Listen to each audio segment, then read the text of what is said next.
Welcome back. Electro magnetic இண்டக்ஷனில் இருக்க second part remaining part படிச்சுலாம் இன்னைக்கு. இதில் ஃபஸ்ட்டு இண்டக்டர் அப்படின்னா நான் பார்க்கலாம். ரெசிஸ்டர்னா ஆல்ரெடி பார்த்துருப்போம். ரெசிஸ்டரோட சிம்பிள் இப்படி போட்டிருப்போம். It resist the flow of கரண்ட்டாக. இண்டக்டர்ன்றது ஒரு காயில் மாதிரி இருக்கும். சரியா, இந்த காயில் என்ன பண்ணோம்னா it stores the magnetic energy. So இதோட சிம்பிள் சர்க்கியூட்லாம் கொஞ்சம் ரீகேப் பண்ணலாம். இது எப்படி பிஹேவ் பண்ணும் அப்படின்ற விஷயத்தையும் பார்க்கலாம். ஓகே, இப்போ ஒரு இண்டக்டரை ஒரு சர்க்கியூட்டில் கனெக்ட் பண்ணும்போது அது எப்படி பிஹேவ் பண்ணுன்ற விஷயத்த இப்போ கிளியராக பார்த்துக்கலாம். நான் ஒரு சிம்பிள் சர்க்கியூட் எடுத்துக்கிறேன். சிம்பிள் சர்க்கியூட்டில் ஒரு பல்பு, ஸோ இதை பல்பாக எடுத்துக்கிறேன். இந்த பல்பு கூட பேரலாக ஒரு இண்டக்டர் என்னும் போது நம்பர் ஆஃப் டர்ன்ஸ் நிறைய போட்டுப்போம். இது ரெண்டும் பேரலாக இருக்கா, இது ரெண்டுத்துக்கும் இங்கே ஒரு பேட்டரியில் இப்படி கனெக்ட் பண்ணி வச்சுருப்பேன். இப்போ இந்த சுவிட்ச் ஆன் பண்ணவுடனே இங்கே சுவிட்ச் எங்கேயாச்சும் கனெக்ட் பண்ணிக்கலாம். இப்போ இந்த சுவிட்ச் ஆன் பண்ணவுடனே என்னென்ன திங்ஸ் நடக்கும் அப்படின்ற விஷயத்த பார்க்கலாம். இந்த சாப்டர்லேயே நம்ம ஸ்டார்டிங்கில் என்னென்ன படிச்சிருப்போம் அப்படின்னா ஃபாரடேஸ் லா படிச்சிருப்போம். ஃபாரடே லாஸில் ஃபாரடே 2 லா பார்த்துருப்போம். அப்புறமா இஎம்எஃப் எப்படி இன்டியூஸ் பண்ணுறது அப்படின்றதெல்லாம் பார்த்துருப்போம். சரியா, அப்போ ஃபாரடே லால என்ன சொல்லியிருப்பாங்க அப்படின்னா change in flux producers and EMF. So இப்போ இந்த பேட்டரி கனெக்ட் பண்ணி வச்சுருக்கேன். கரண்ட் ஃப்ளோ நடக்க போகுது. கரண்ட் ஃப்ளோ இருக்கும்போது என்ன நடக்கும் அப்படின்னா இனிஷியலாக 0 கரண்ட்டை சுவிட்ச் ஆன் பண்ணவுடனே கரண்ட் ஃப்ளோ இங்கே நடக்கும். இந்த இண்டக்டரில் கரண்ட் ஃப்ளோ ஸ்டார்ட் ஆனவுடனே என்ன நடக்கும் அப்படின்னா ஃப்ளக்ஸ் சேஞ்ச் நடக்கும். கரெக்டாக? ஸோ அந்த மேக்னெட்டிக் ஃபீல்ட் கிராஜுவலாக இன்க்ரீஸ் ஆக பார்க்கும். கிராஜுவலாக இன்க்ரீஸ் ஆகுது அப்படின்னா அதோட ஃப்ளக்ஸும் சேஞ்ச் ஆகிட்டே வரும். ஸோ ஃப்ளக்ஸ் சேஞ்ச் ஆகுறதால இங்கே என்ன ப்ரொடியூஸ் ஆகும், இஎம்எஃப் ப்ரொடியூஸ் ஆகும். ப்ரொடியூஸ் ஆன இஎம்எஃப் என்ன பண்ணோம், கரண்ட் இந்த சைட் போகுதுன்னா இது அப்போஸ் பண்ண பார்க்கும். கரெக்டாக? ஸோ இது அப்போஸ் பண்ண பார்க்கும். அப்போ என்ன ஆகும் அப்படின்னா சுவிட்ச் போட்டால் அடுத்த செகண்டே இந்த பல்ப் எரியாது. ஓகேவா? ஏன்னா இங்கே ஒரு அப்போசிஷன் கரண்ட்டு ஆப்போசிட்டில் ப்ரொடியூஸ் ஆகும். இந்த கரண்ட்டும் என்ன பண்ணோம், நம்ம சுவிட்ச் ஆன் பண்ணோடனே உடனே மேக்ஸிமம் கரண்ட் வராது. ஸோ அப்படியே ஸ்லோவாக இன்க்ரீஸ் ஆகிட்டே இருக்கும் கரண்ட்டு. இந்த கரண்ட்டு ஸ்லோவாக இன்க்ரீஸ் ஆகும்போது ஃப்ளக்ஸ் சேஞ்ச் இன்க்ரீஸ் ஆகிட்டே இருக்கும். ஃப்ளக்ஸ் சேஞ்ச் இன்க்ரீஸ் ஆகுதால இஎம்எஃப் இன்டியூஸ் ஆகும். இஎம்எஃப் இன்டியூஸ் ஆனதால இன்டியூஸ்டு கரண்ட் ஐ ப்ரொடியூஸ் ஆகும். எந்த டைரக்ஷனில், ஆப்போசிட் டைரக்ஷனில். சரியா, இன்டியூஸ்டு கரண்ட் ஆப்போசிட் டைரக்ஷனில் கரண்ட் ப்ரொடியூஸ் ஆகும். அப்போ இந்த என்டையர் சர்க்கியூட்டில் இருக்கிற கரண்ட்டோட வேல்யூ ரெடியூஸ் ஆகும். அதுதான் இந்த இண்டக்டரை இனர்ஷியா அப்படின்னு சொல்லியிருப்பாங்க. இனர்ஷியா, அப்போசிஷன் அப்படின்ற மாதிரி இனர்ஷியா. அப்போ அந்த பல்பு இண்டக்டர் இருக்கும்போது அந்த பல்பு உடனே எரிஞ்சிருக்காது. ஓகேவா? ஸோ இந்த விஷயம் கிளியராக பார்த்துக்கோ. நெக்ஸ்ட்டு, இதுவே கிராஜுவலாக கரண்ட் இன்க்ரீஸ் ஆகிட்ட அப்புறம் என்ன ஆகும் அப்படின்னா கிராஜுவலாக இன்க்ரீஸ் ஆகிட்ட அப்புறம் இது ஒரு நார்மலான சர்க்கியூட் மாதிரி பிஹேவ் ஆகிடும். ஃப்ளக்ஸ் சேஞ்சே இருக்காது. ஃப்ளக்ஸ் சேஞ்சே இல்லைன்னா அங்கே எந்த ஒரு பார்ட்டுமே ஃப்ளக்ஸ் சேஞ்சே இல்லைன்னா இன்டியூஸ்ட் இஎம்எஃப்லாம் ப்ரொடியூஸ் ஆகாது. அப்போ கரண்ட் என்ன ஆகும், நேராக இப்படியே போயிடும். ஸோ இப்போ இதோட ரெசிஸ்டன்ஸ் ஹையாக இருந்துச்சு இண்டக்டரோட அப்படின்னும் போது இந்த இடத்துல கரண்ட்டே போகாது, நேராக இண்டக்டர் வழியாக இப்படியே சிம்பிளாக முடிச்சிடும். சரியா? ஸோ இப்போ அதுவே இது சுவிட்ச் ஆன் பண்ணும்போது இந்த விஷயம் நடந்திருக்கும். சுவிட்ச் ஆஃப் பண்ணும்போது என்ன நடக்கும்னு பாருங்கள். சுவிட்ச் ஆஃப் பண்ணும்போது இதுக்கு அப்படியே ஆப்போசிட் என்ன ஆகும், கரண்ட் டிக்ரீஸ் ஆகுமா? கரண்ட் டிக்ரீஸ் ஆகினாலும் ஃப்ளக்ஸ் சேஞ்ச் நடக்கும். ஃப்ளக்ஸும் டிக்ரீஸ் ஆகும். ஃப்ளக்ஸ் டிக்ரீஸ் ஆனாலும் இஎம்எஃப் ப்ரொடியூஸ் ஆகும். ப்ரொடியூஸ் ஆன இஎம்எஃப் என்ன பண்ணும், ஆப்போசிட்டில் ப்ரொடியூஸ் ஆகும். ஆப்போசிட்டில் ப்ரொடியூஸ் ஆச்சு அப்படின்னா இதுவே கரண்ட்டை எக்ஸ்ட்ரா பண்ணும்போது அப்படின்னும் போது இந்த பல்பை உடனே ஆஃப் ஆகாது. கொஞ்சம் நேரம் இதில் இருக்கிற இந்த இண்டக்டரில் இருக்கிற எனர்ஜியை அந்த பல்பு கொடுத்துட்டு கொஞ்சம் நேரம் கழிச்சு தான் இந்த பல்பை ஆஃப் ஆகும். சரியா? அதனால தான் இண்டக்டரை எனர்ஜி ஸ்டோரிங் டிவைஸ் அப்படின்னு சொல்லுவாங்க. ஸோ ஒரு சர்க்கியூட்டில் இண்டக்டர் போட்டால் அப்படின்னா சுவிட்ச் ஆன் பண்ணவுடனே பல்ப் எரியாது, கொஞ்சம் டைம் எடுத்துக்கும். ஏன்னா அப்போசிஷன் பண்ணியிருக்கும் இந்த இண்டக்டரை. அதே மாதிரி ஆஃப் பண்ணவுடனே உடனே ஆஃப் ஆகாது, கொஞ்சம் நேரம் இண்டக்டரில் இருக்கிற எனர்ஜியை கொடுத்துட்ருக்கோம். சரியா? ஸோ இண்டக்டரோட பேசிக்ஸாக சிம்பிளாக சொல்லியிருக்கேன். அதை ஒரு முறை ரீகால் பண்ணி வச்சுக்கணும். நியூமரிக்கல்ஸில் போடும்போது இந்த லாஜிக்ஸ்லாம் அப்ளை பண்ண கற்றுக்கும். ஸோ இண்டக்டர் அப்படின்னும் போது டிவைஸ் ஃபார் ஸ்டோரிங் எனர்ஜி இந்த மேக்னெட்டிக் ஃபீல்ட். மேக்னெட்டிக் ஃபீல்ட் வேரியேஷனால தான் எனர்ஜி ஸ்டோர் ஆகும். Generally call inductance. Usual practice coil or solenoid is treated as a inductor denoted by the symbol. ஒரு காயிலா இல்லை சொலினாய்டை தான் இண்டக்டர்னு சொல்லுவாங்க. இதுலேயே இப்போ ரெண்டு விஷயம் பார்ப்போம், self induction, mutual induction. Self இண்டக்ஷன்னா ஒரே ஒரு காயில் அதில் போகிற கரண்ட் சேஞ்சஸால் ப்ரொடியூஸ் ஆன இஎம்எஃப் அதை அஃபெக்ட் பண்ணுறது பேர் தான் self induction. whenever the current passing through the coil or a circuit changes the magnetic flux. So first part current change ஆகணும், next part EMF induce ஆகும். EMF induce ஆனது என்ன பண்ண போகுது, oppose the current, அவ்வளோதான் விஷயமே. Oppose the change caused. This phenomena is called self induction and the EMF induced is known as self induced EMF or back EMF. மூணே point, first current change ஆகணும், current change ஆகும்போது flux change ஆகும்னு கூட போட்டுக்கணும், நடுவில் flux change ஆகும். Flux change ஆச்சு அப்படின்னா இஎம்எஃப் இன்டியூஸ் ஆகும். அந்த இன்டியூஸ் ஆன இஎம்எஃப் ஆப்போசிஷனில் இருக்கும், அதுதான் self induced EMF or back EMF அப்படின்னு சொல்லுவாங்க. ஸோ இதோட ரிலேஷன்ஸ்லாம் எப்படி இருக்கும் அப்படின்னா, flux changes directly proportional to current, கரெக்டாக. ஸோ நிறைய கரண்ட் போச்சுன்னா மேக்னெட்டிக் ஃபீல்ட் நிறைய ஜென்ரேட் ஆகும், அப்போ ஃப்ளக்ஸ் சேஞ்ச் நிறைய இருக்கும். ஸோ அதை தான் என்ன பண்ணியிருப்பாங்க, ஃப்ளக்ஸ் இந்த ப்ரொபோஷனல் எடுத்துட்டு எல்ஐ. ஸோ எல் தான் வந்து செல்ஃப் இண்டக்டன்ஸ், இதோட வேல்யூ தான் நம்ம கண்டுபிடிக்கிற மாதிரி இருக்கும். செல்ஃப் இண்டக்டன்ஸ் அதோட யூனிட்ஸ்லாம் பார்க்கலாம். செல்ஃப் இண்டக்டன்ஸை எப்படின்னு சொல்லலாம் அப்படின்னா, இஎம்எஃப் அப்படின்னும் போது நம்மளுக்கு ஃபாரடே எல்லாம் தெரியும், E = மைனஸ் d∅/dt. இந்த பைக்கு பதிலாக என்ன போட்டிருப்பாங்க அப்படின்னா d/dt. பை ஏற்கனவே அந்த மைனஸ் அப்படியே இருக்கட்டும், இந்த பைக்கு பதில் எல்ஐ போட்டு வச்சிருப்பாங்க, எல்ஐ. ஓகேவா, எல் கான்ஸ்டன்ட் அப்போ வெளியில் எடுத்துட்டீங்கன்னா di/dt. So unit of self inductance வந்து ஹென்றி. இதோட டைமென்ஷன் ஃபார்முலா எப்படி வந்துச்சுன்னு பார்க்கலாம். செல்ஃப் இண்டக்டன்ஸோட டைமென்ஷன் ஃபார்முலாவும் டிரைவ் பண்ணிடலாம், மனப்பாடம் பண்ணதால அது எப்படி பண்ணணும்னு ஞாபகம் வச்சுங்க. ஸோ இப்போ தானே பார்த்தா phi is proportional to current ஐன்னு பார்த்துருப்போம். அந்த பையை ப்ரொபோஷனல் எடுத்துட்டு எல் போட்டோம்னா செல்ஃப் இண்டக்டன்ஸ் எல் = πI. சரியா. ஸோ இதுலேயும் இஎம்எஃப் அப்படின்னா ஃபாரடே லா படி change in flux by change in time π/tன்னு இருக்கும். அப்போ பை மட்டும் வேணும்னா இஎம்எஃப் இன்டூ டைம்னு எடுத்துக்கிறான். L = EMF into time divided by ஐன்னு எடுத்துனா இஎம்எஃப் வோல்ட் தான், இஎம்எஃப் வோல்ட்டும் சேம் தான். வோல்ட் அப்படின்னா work done per unit charge. சரியா, அப்போ work done per unit charge. இந்த டைமு இந்த கரண்ட் அப்படியே வச்சுருக்கிறான். ஒர்க் டன் அப்படின்னா ஃபோர்ஸ் இன்டூ டிஸ்பிளேஸ்மெண்ட்டா, ஃபோர்ஸ்னா mass into acceleration, mass m acceleration LT - 2. Force இது ஃபோர்ஸு, டிஸ்பிளேஸ்மெண்ட் எல்ன்னு வரப்போகுது, டைம் டீனே போட்டுப்போம். சார்ஜ் Q, கரண்ட்டுக்கு வந்து ஆம்பியர்னு போட்டுப்பேன். சார்ஜ் Qக்கு I = Q/T. அப்போ Qன்னும் போது I × Tன்னு வரும். ஐக்கு கரண்ட்டுக்கு ஆம்பியரு, டைமுக்கு T. ஸோ இதில் எதெல்லாம் கேன்சல் ஆகும், ஒரு T மட்டும் கேன்சல் ஆகும். அப்போ M L × L L², T⁻². இது ஆம்பியர் ஸ்கொயரு, மேலே வரும்போது ஆம்பியர் பவர் -2. சரியா.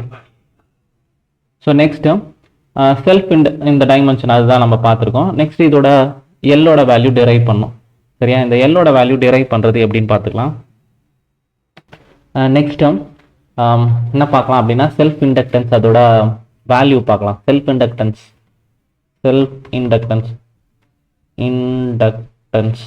செல்ஃப் இண்டக்டன்ஸ் தெரியணும் அப்படின்னா, ஒரே ஒரு காயில், அந்த காயிலில் சேஞ்ச் ஆகிற கரண்டால் ஃப்ளக்ஸ் சேஞ்ச் ஆகும், அந்த ஃப்ளக்ஸால் ப்ரொடியூஸ் ஆகிற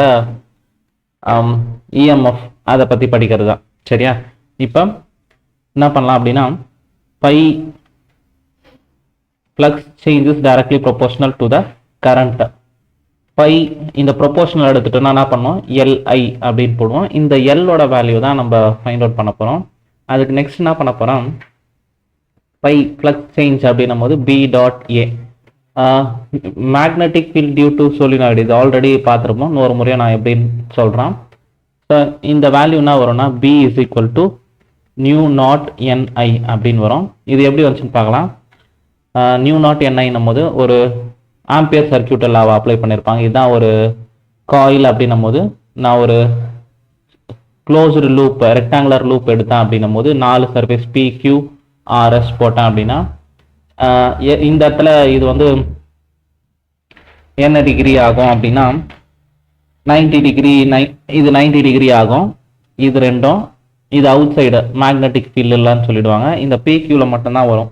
என்ன ampere சர்க்கியூட்டல்னா closed integral P.dl = μ0I. சரியா. ஸோ இதில் இன்டெகிரேஷன் பண்ணும்போது நம்மளுக்கு என்ன கிடைக்கும் அப்படின்னா, BL அப்படின்னும் போது நியூ நாட் ஐன்னு கிடைக்கும். பி மட்டும் வேணும்னா நியூ நாட் ஐ பை எல்னு வந்திருக்கும். இது ஒரே ஒரு டர்ன்ஸ் இருக்கும்போது நம்பர் ஆஃப் டர்ன்ஸ் இன்க்ளூட் பண்ணோம் அப்படின்னா B is equal to mu naught N L I. இந்த number of turns per unit length தான் நம்பர் டென்சிட்டி அப்படின்னு சொல்லுவாங்க. ஸ்மால் என் போட்டால் நம்பர் டென்சிட்டினா number of turns per unit length. அப்போ பியோட value mu naught N I அப்படின்னு படிச்சிருப்போம். சரி, ஆம்பியர் சர்க்கியூட்டலால் அதோட அப்ளிகேஷன் இது நாலு எடுத்துக்கணும். பிக்யூ ஒன்றுக்கும் தனித்தனியாக போடுவாங்க. பிக்யூ ப்ளஸ் கியூஆர் ஆர்எஸ் எஸ்பின்னு போட்டு இது எல்லாமே இது ரெண்டும் 90 டிகிரி. இது அவுட் சைடில் மேக்னெட்டிக் ஃப்ளக்ஸே கிராஸ் ஆகலன்னு சொல்லிட்டு வெறும் பிக்யூ இங்கே மட்டும் தான் ஃபீல்ட் லைன்ஸ் போகுது அப்படின்னு சொல்லிட்டு பி டாட் டிஎல்னா mu naught I Ampere circuit எல்லாம் இன்டெகிரேஷன் பண்ணும்போது B L is equal to mu naught I. B மட்டும் கிடச்சிருக்கு நம்மளுக்கு. ஸோ அதுலேயும் இது ஒரே ஒரு டேர்ன் இருக்கும்போது நம்பர் ஆஃப் டேர்ன்ஸ் இன்க்ளூட் பண்ணும்போது என் வந்துடும். So number of turns per unit லென்த்னா நம்பர் டென்சிட்டி. சரியா, அப்போ அதை தூக்கி இங்கே அப்ளை பண்ணிடலாம். ஸோ என்ன பண்ணுறேன் அப்படின்னா flux phi is equal to பியா, பிக்கு பதில் mu naught N I into A. சரியா, இப்போ இங்கேயும் இந்த ஃப்ளக்ஸ் சேஞ்சும் total number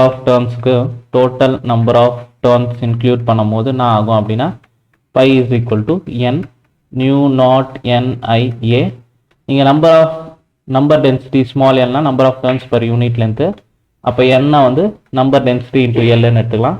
by is equal to இந்த எண்ணுக்கு கேபிட்டல் எண்ணுக்கு பதில் N L mu naught N I A அப்படின்னு போட்டு ரெண்டு எண்ணையும் என்ன பண்ணிக்கிறேன் அப்படின்னா N square L mu naught N square L mu naught A into I. So இதை ஈக்குவேஷன் 1ன்னு எடுத்துக்கிறேன், இதை ஈக்குவேஷன் 2ன்னு எடுத்துக்கிறேன். கம்பேரிங் ஈக்குவேஷன் 1 and 2 கம்பேர் பண்ணும்போது 1 and 2 பண்ணும்போது இதுவும் பை ஐ. ஸோ பை இருக்கு ஐ இருக்கு. அப்போ எல்லோட வேல்யூ தான் mu naught N square L A. சரியா, ஸோ இதுதான் வந்து செல்ஃப் இண்டக்டன்ஸோட value mu naught N square L A. இதுதான் நம்ம இங்கே கொடுத்துருப்பாங்க mu naught N square L A. சரியா, ஸோ செல்ஃப் இண்டக்டன்ஸோட யூனிட்லாம் வந்து ஹென்ரி. செல்ஃப் இண்டக்டன்ஸ்க்கும் அதான் வரும், மியூச்சுவல் இண்டக்டன்ஸ்க்கும் அதான் வரும். ஸோ இப்போ இந்த இடத்துலையே இங்கே இந்த காயிலுக்கு நடுவில் எந்த ஒரு மீடியமும் இல்லை. Suppose permeability of medium is filled, இந்த கோரில் வேறு ஏதாச்சும் மீடியம் இருக்கும்போது அப்போனா ஆகும் நியூ நாட்டுக்கு பதில் நியூன்னு இருக்கும். நியூவோட value mu naught times into mu R. சரியா, ஸோ இதை கிளியராக பார்த்து வச்சுக்கணும். செல்ஃப் இண்டக்டன்ஸ் அப்படின்னா இந்த டெரிவேஷனை சிம்பிளாக போட்டாலே போதும். செல்ஃப் இண்டக்டன்ஸ்னா இந்த காயில் போட்டு phi is proportional to current I, proportional தூக்கிட்டு எல்னு போடுவோம். எல் தான் செல்ஃப் இண்டக்டன்ஸ். அதை எப்படி கண்டுபிடிக்கணும்னா பி டாட் ஏ, பியோட வேல்யூ இது போகணும்னு அவசியம் இல்லை, ஜஸ்ட் நான் ரெஃபரன்ஸ்க்காக கொடுத்துருக்கேன். பியோட வேல்யூ நியூ நாட் என்ஐ போட்டு டோட்டல் நம்பர் ஆஃப் டர்ம்ஸ்லாம் என்னன்னு போடுவீங்க. கேபிட்டல் என்னன்னா அது, ஸ்மால் என்னன்னு தெரியணும். ஸ்மால் என்ன நம்பர் டென்சிட்டி, அதை அப்படியே சப்ஸ்டியூட் பண்ணிட்டு வந்தோம்னா L is equal to mu naught N square L A. இதுதான் வந்து செல்ஃப் இண்டக்டன்ஸ். நெக்ஸ்ட் டாபிக் வந்து மியூச்சுவல் இண்டக்ஷன். மியூச்சுவல் இண்டக்ஷன்னா ரெண்டு காயில் இருக்கு போகுது. போன முறை செல்ஃப் இண்டக்ஷன்ல ஒரே ஒரு காயில் பார்த்துருப்போம். இப்போ மியூச்சுவல் இண்டக்ஷன் ஒரு காயிலில் போகிற கரண்ட்டால நெக்ஸ்ட் காயிலில் இன்டியூஸ் ஆகும் இஎம்எஃப். அதை பேஸ் பண்ணி பண்ணுறதா மியூச்சுவல் இண்டக்ஷன். அப்போ நான் என்ன பண்ணிக்கிறேன், கோ ஆக்சியல் மியூச்சுவல் காயில்ஸ். ஸோ ரெண்டு காயில் எடுத்துக்கிறேன். ஒன்று வந்து காயில் 1, சரியா, பிளாக் கலரில் இருக்குது காயில் 1. அப்போ இதில் போகிற கரண்ட்டு I1, இதில் ப்ரொடியூஸ் பண்ணுற மேக்னெட்டிக் ஃபீல்டு B1ன்னு எடுத்துக்கிறேன். இப்போ நெக்ஸ்ட்டு அதுக்குள்ளேயே கோ ஆக்சியல் அப்படின்னும் போது அதுக்குள்ளேயே இன்னொரு காயில் இருக்கு.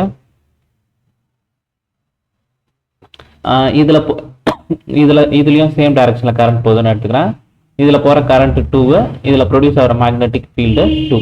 சரியா, ஸோ இப்போ π21 அப்படின்னு போடுறான். π21னா ஃப்ளக்ஸ் இன் காயில் 2. π21 அப்படின்னும் போது flux in coil 2 due to 1. சரியா, flux change in coil 2 due to 1. சரியா? ஃப்ளக்ஸ் சேஞ்ச் இன் காயில் 2வா? அப்போ இதுக்கு எப்படி போடலாம் பாருங்க. காயில் 2 அப்படின்னும் போது பையோட ஃபார்முலா பை டூ ஒன்னா B dot A. B dot A. இப்போ இந்த பி டாட் ஏல flux change in coil 2. Coil 2ல ஏன் ஃப்ளக்ஸ் சேஞ்ச் ஆகுது அப்படின்னா ஃபர்ஸ்ட் காயிலில் ப்ரொடியூஸ் ஆன மேக்னெட்டிக் ஃபீல்டு. அப்போ இங்கே வந்து B1ன்னு போடுவீங்க. இதை கிளியராக அப்சர்வ் பண்ணிக்கணும். Flux change in coil 2. Coil 2 இந்த ரெட் கலரில் ஏன் ஃப்ளக்ஸ் சேஞ்ச் ஆகுது அப்படின்னா இந்த காயில் 1ல கரண்ட் போய் அதோட மேக்னெட்டிக் ஃபீல்ட் சேஞ்ச் ஆகிறதால தான் காயில் 2ல ஃப்ளக்ஸ் சேஞ்ச் ஆகுது. அப்படி புரிஞ்சுக்கணும் தெளிவாக. சரியா? So flux change in coil 2 ஏன் அப்படின்னா change in magnetic field in coil 1. So இதை போட்டுக்கணும். நெக்ஸ்ட் இதை அப்படியே டெரைவ் பண்ணிட்டே வந்துடலாம். பை 21 அப்படின்னும் போது B1 அப்படின்னும் போது மேக்னெட்டிக் ஃபீல்டு நம்மளுக்கு ஃபார்முலா தெரியும். Magnetic field due to coil 1 அப்படின்னும் போது நியூ நாட் அந்த N1 நியூ நாட் NI போட்டிருப்போம். இங்கே வந்து new naught N1 I1 A அப்படின்னு போட்டிருப்போம். இது ஒரே ஒரு டர்ன்ஸுக்கு. நம்பர் ஆஃப் டர்ன்ஸ் இந்த ஃப்ளக்ஸ் சேஞ்ச் எதில் அஃபெக்ட் ஆகும்? காயில் 2ல தான் அஃபெக்ட் ஆகும். அப்போ நம்பர் ஆஃப் டோட்டல் ஃப்ளக்ஸ்ன்னும் போது நம்பர் ஆஃப் டர்ன்ஸ் இந்த காயில் 2 தானே, அப்போ N2ன்னு போட்டுப்போம். N2 new naught N1 I1 A. N அப்படின்னும் போது number of turns small n number of turns per unit length. சரியா? ஸோ இதுல இருந்து கேபிட்டல் N வேணும் அப்படின்னா number of turns into L அப்படின்னு போட்டுப்பேன். பை 21 அப்படின்னும் போது N2ன்னு இருக்கா? N2னா small n2 L mu naught N1 I1 A. அப்போ இதை எப்படி எழுதிக்கிறேன் அப்படின்னா flux change in coil 2 due to 1 mu naught N1 N2 L I1 A. சரியா? ஸோ இதை எப்படி கம்பேர் பண்ணலாம் அப்படின்னா flux change in coil 2 due to 1 flux change is directly proportional to கரண்ட்னு போட்டிருப்போம். அந்த ப்ரொபோஷனல் எடுத்துட்டு தான் என்ன பண்ணுவோம் அப்படின்னா மியூச்சுவல் இண்டக்டன்ஸ் இந்த இடத்துல அங்கே எல்ன்னு பார்த்துருப்போம். இங்கே வந்து MIன்னு போட்டிருப்போம். இப்போ இதை ஈக்குவேஷன் 1 இதை ஈக்குவேஷன் 2 அப்படின்னு கம்பேர் பண்ணுறப்ப mutual inductance of coil 2 due to 1க்கு இந்த டேர்ம்ஸ் அப்படியே எடுத்து எழுதிக்கலாம்.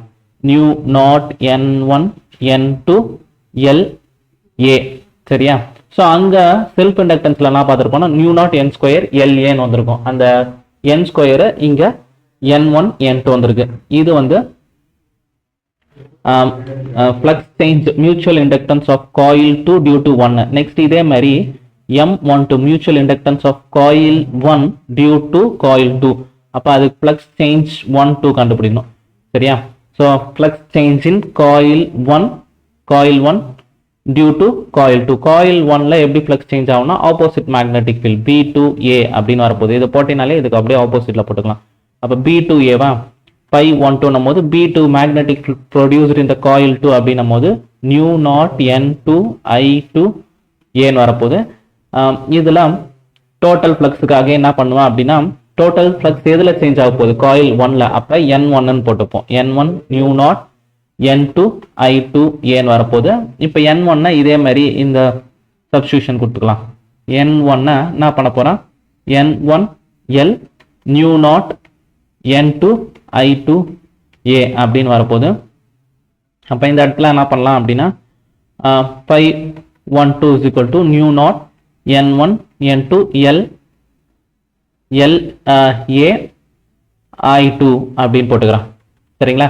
இப்போ இதே தான் இங்கேயாவது கம்பேர் பண்ண மாதிரியே தான். இதை 1 again flux changes proportional to current ஐன்னு போட்டோன்னா MI. இதில் 1 2 வேணும்னா போட்டுங்க. 1 2 இங்கேயும் 1 2. இதில் கரண்ட் வந்து I2 அப்படின்னு போடும் போது M12 mutual inductance of coil 1 due to 2 அதுக்கு நான் வந்து பாருங்க new naught N1 N2 LA. So அப்போ ஆக மொத்தத்தில் ரெண்டுத்துக்குமே சேமாக தான் வரும். M12 equal to M21. M12 is equal to M21.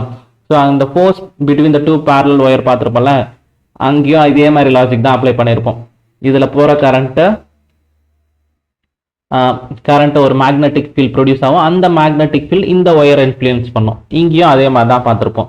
Flux change in coil 2 due to 1 அப்படின்னும் போது flux change in coil 2 due to ஒன்னும் போது எதனால காயில் 2ல ஃப்ளக்ஸ் சேஞ்ச் ஆகுதுன்னா மேக்னெட்டிக் ஃபீல்டு 1னால தான் சேஞ்ச் ஆகும், அப்படியே மாறி இருக்கும்.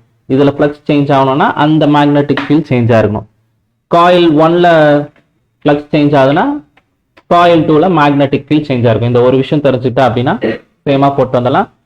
செல்ஃப் இண்டக்டன்ஸோட யூனிட் ரெண்டுத்துக்குமே ஹென்றி தான் வரப்போகுது. செல்ஃப் இண்டக்டன்ஸ் அப்படின்னாலே நியூ நாட் என், அங்கே செல்ஃப் இண்டக்டன்ஸ்ல நியூ நாட் என் ஸ்கொயர் எல்ஏன்னு வந்திருக்கும். அந்த என் ஸ்கொயரை இங்கே ரெண்டு காயில் இருக்கிறதால N1 N2 அப்படின்னு வந்துச்சுன்ற மாதிரி ஞாபகம் வச்சுங்க. Next energy stored in inductor எப்படி பார்க்கலாம்னா, இந்த ஃபர்ஸ்ட் ஸ்டார்டிங்ல இன்ட்ரோடக்ஷன்ல சொன்ன அந்த இண்டக்டர் வந்து எனர்ஜியை ஸ்டோர் பண்ணி வச்சுட்டு சுவிட்ச் போட்டவுடனே கொஞ்ச நேரம் கழிச்சு வரையும், ஆனா ஆஃப் பண்ணும் போது உடனே ஆஃப் ஆகாம இண்டக்டர்ல இருந்த எனர்ஜி வச்சு கொஞ்ச நேரம் கழிச்சு தான் ஆஃப் ஆயிருக்கும்ல. ஸோ அது எப்படின்னு பார்க்கலாம். ஸோ பொட்டன்ஷியல் அப்படின்னா work done per unit charge தெரியுமா? ஒர்க் டன்னா V இன்டூ கியூவா, work done equal to energy. அப்போ energy is equal to EMF into சார்ஜ்னு எடுத்துக்கிறேன். சரியா? Voltage EMF same. இஎம்எஃப்னா மைனஸ் டி பை பை டிடியா. So energy stored in inductor என்னும் போது minus d pi by dt into q. Current I is equal to q dq by dt. correct? So அப்ப energy stored is equal to minus d pi q க்கு பதில் I into dt divided by dt. இந்த dt போயிடும். E is equal to minus d pi into I ன்னு இருக்கும். Mutual inductance பார்த்தோம். Phi is proportional to current I, phi is equal to L I அப்படின்னு பார்த்துருப்போம். L தான் செல்ஃப் இண்டக்டன்ஸா. EMF is equal to minus D phi L I, இதை D I அப்படின்னு போட்டிருக்கோம். சரியா? ஸோ இதை வந்து டிஐ அப்படின்னு எடுத்துப்போம். அப்போ ஒன்று டிஐன்னு வந்துட போது இஎம்எஃப் வேணும்னா இன்டகிரேஷன் பண்ணுவேன். இன்டகிரேஷன் பண்ணும் போது இண்டக்டன்ஸ் காமன் வெளியில வந்துடும். ஐடிஐ அப்படின்னு இருக்கும். எக்ஸ் பவர் என் ஃபார்முலா போட்டோன்னா என்ன வரும் அப்படின்னா எல் ஐ ஸ்கொயர் 2/2 வரும். 1/2 எல்ஐ ஸ்கொயர்.